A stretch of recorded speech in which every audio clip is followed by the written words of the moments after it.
So to start, I'm going to bring up a few helpers, folks from the misfit economy, and I want to ask all of you to stand up, if you will.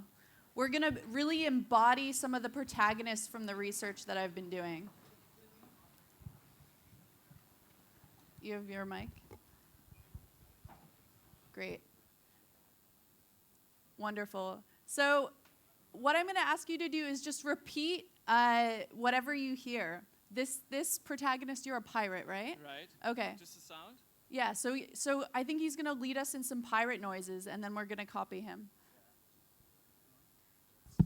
So what I first need as a test from you is your brightest grin. Like, show me your teeth, like really exaggerating. I want to see your white.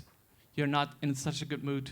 It helps biophysically if you grin, even if there's not a joke. It makes you happy, okay?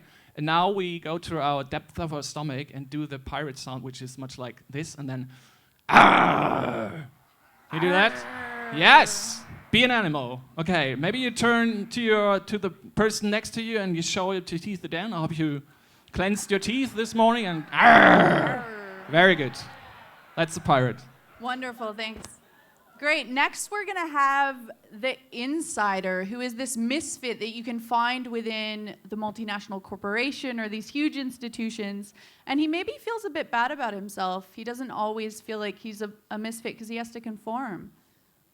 And that is really tough for me. I sense that, yeah. But to do my job, I want to change something inside. So I have to find a way to connect myself with as many people as possible. So nice meeting you, Alexa. So good to meet you. Hello, nice to meet you. Yeah.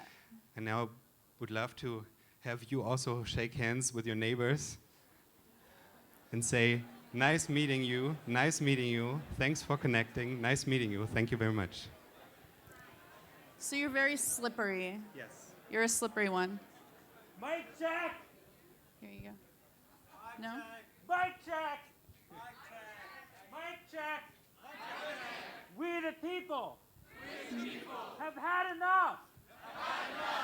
We the people have found our voice. I'm hungry. Thank you, protester. And now we're going to hear from a more unlikely misfit. He led us a bit earlier today in a meditation, but one of the misfit characters that I have a lot of time for is the hermits. So imagine that you're in a beautiful valley somewhere near a mountain, living in a little shack. The hermit comes to you to invite you for a stand-up meditation. It starts like this. Both arms up. Close your eyes. And then both arms go very low, slowly, breathing out and connecting with the earth, which is our mother. Thank you, Hermit. That was very relaxing. So those are just some of the misfit protagonists that we feature in the book and that we've been researching. And the more interviews that we've done, we've been able to place them essentially into 4 different categories. Basically, a different spatial orientation that each of these misfits have within the system. The hermit is very much the runaway misfit, the person that opts out, that wants to leave the system. You have the underground kind of misfit. This is the gangster or the hustler. You have insider misfits or social entrepreneurs, the character that Dominic played, people that are trying to change the system from within. And then you have the oppositional misfit, the protester, the provocateur. So hermits, I actually just engaged in a hermit experiment. I rented a place in Pennsylvania in the middle of nowhere and tried to live there for a little while and just do writing. But I think the hermit provocation is, what if we didn't always come to conferences like this? What if we didn't always focus on external innovation, but focused on internal innovation? So what if we really built out time for this immersive kind of inquiry? And it's interesting because there are a lot of people that actually use hermit instincts for different phases of their misfit journey. So within the startup world, for example, there's a wonderful startup called the New Hive that basically lived on an island off the coast of Seattle in the middle of nowhere to not just build a startup, but to ask themselves how they could change self-expression online. And they were there for an entire year just saturating in this alternative vision of how the internet could be. And so I think there's something that we can learn a lot from hermits, both in just the power of peeling off from the system.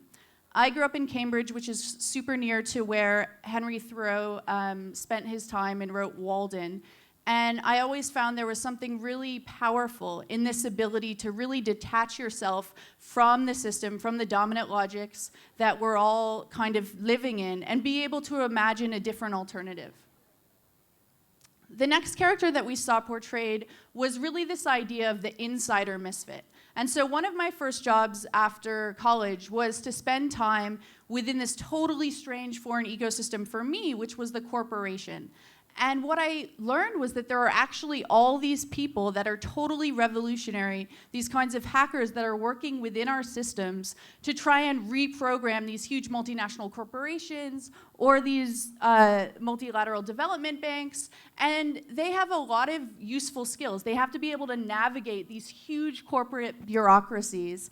They have to be able to code switch, to understand what is the language, what are the sort of the cultures, the norms within the institution that I work with, and then be able to work with external stakeholders. So this is a huge groundswell. This is a huge movement that we're nurturing. You could call them social entrepreneurs, people that are really reprogramming the DNA of the institutions that they're a part of. The next is the hustler. So we spent a lot of time interviewing folks. One of my best conversations was with this guy, King Tone, who used to run the Latin Kings, which is a Hispanic street gang. And he ran this gang in New York. And what he was trying to do was very much change management for an underground organization. He was trying to completely repivot the culture of the gang, of the Latin Kings, into a social movement equivalent to the Black Panthers or something like this. So he built out alliances with civic leaders and really went about implementing this change program. He kept the younger members separate from the older members so that these bad instincts wouldn't rub off. And that was really just an interesting story, both of pivoting and how you think about some of these underground organizations pivoting, but also the gangster itself. It's a misfit that has a lot of improvisation, that has hustle, that is super entrepreneurial. He was one of the best CEOs that I've ever met. He has incredible leadership. And so to be able to recognize some of our underground actors as actually having a lot of the same skills and capacities that we applaud formal entrepreneurs for is something that's really important. This is the provocateur, or the antagonist. And what I love about this character is that they're really able to shake up our systems. They come in and they really myth bust and question so many of the assumptions that we hold. I know, this one keeps falling. Sorry, can you guys hear me? Way too loud. All right, I'll put this one down. Sorry, this is a little bit technically difficult. It's okay? Great, so the provocateur is really much better. Good, thank you. Thanks for saying something. The provocateur is really this person that is questioning things, that is questioning the dominant logic. And they might not always be the person coming up with solutions, but they're changing the narratives that we live in. This is a comparative diagram that I made last week actually for this conference to begin to think about some of the different philosophies of change that some of these actors have and some of the fears that they're motivated by. So, within the runaway or the hermit position, you often are trying to escape this feeling of living in a toxic culture, of wanting to return to either a utopian future or a simpler time. I think the challenge about this position is it's often difficult to translate what you've learned back into the system. So it's difficult to package your insight back to really hack or change the system. I know after Henry Thoreau had this amazing hermit experience, he ended up going back and working at his family's pencil factory. So he went from this huge transcendentalist to just plugging right back in. And so I think that's one of the real challenges with that alternative position. Too loud? Okay. Can we just turn the sound down? Or I don't need the mic, actually. Maybe that's better. Okay. Okay, cool. So the insider position. We talked a little bit about this, but these people are very reformist. Their weakness is perhaps that they believe in a very slow version of change. And when I initially started meeting these people, it was interesting because it almost felt like an Alcoholics Anonymous meeting. Like they would all come in and they said, we're trying to stealthily create this sort of change that our institutions don't buy into. So they really have to be adept at navigating these bureaucracies, at being incredibly patient, and they often have this little feeling of living in bad faith. They feel sometimes that they're sellouts, and they often contemplate leaving the organizations that they're in. The oppositional misfit. I think these tend to be much more this idea that change comes from the outside. This is questioning orthodoxies. You're sometimes prone to abstraction, but I think the real fear here is one of co-option. What happens when our hackers start working for the system? There's this real concern that you might lose some of your authenticity.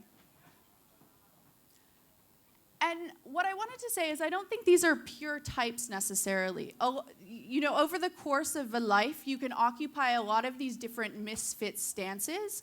So, for example, old school pirates used to be part of the system, and then they spun out to create their piracy business. So they became antagonistic misfits. Or there was someone I knew who used to be a sort of juvenile delinquent, and then he ended up working for a huge, massive company to redo their entire agriculture system and make it more sustainable. So I think you occupy a lot of these different kinds of stances, and you can actually use misfit instincts differently depending on the kind of change that you're creating and that you're trying to bring about.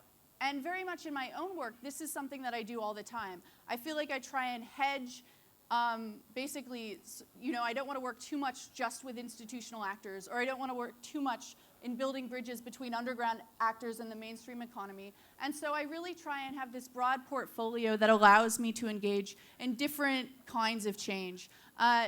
You'll see the first one is this Cubicle Warriors Toolkit, which is very much building capacity for people trying to make change within institutions. The Pigeonhole is an amazing literary startup that's disrupting publishing and really taking the industry out of it and allowing authors to connect directly with readers. And this is launching soon.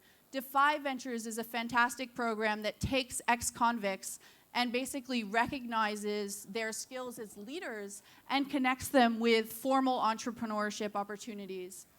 Wisdom Hackers is maybe unlocking this little inner hermit, but it's basically a group that we're bringing together to explore one big meta question. And we each will be taking the summer to explore a question that we feel like is very ancient, but has huge implications for modern times. So how is intimacy changing?